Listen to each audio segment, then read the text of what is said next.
Mommy, hindi ka po talaga aatid ng memorial? Sige po. Inom ka po ng gamot and maybe if you feel better, sunod ka po dito.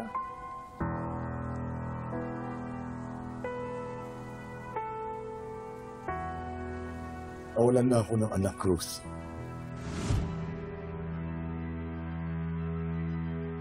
I'm sorry, Mr. Galvan. We have done everything.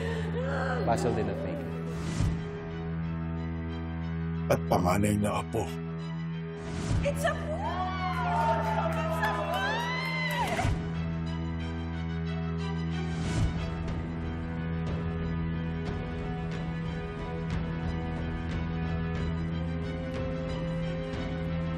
Tapos ito naman ngayon. Yung apo ko kay George.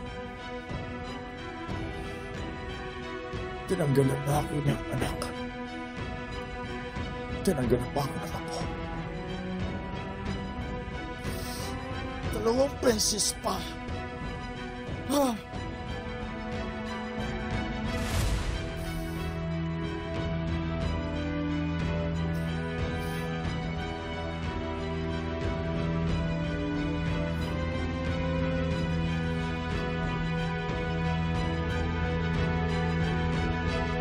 Nasaan nga pala si George?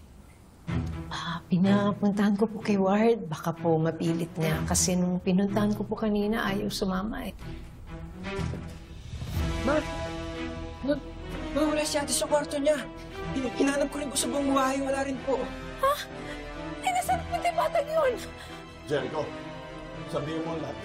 Hanapin si George. Caro, hanapin mo siya.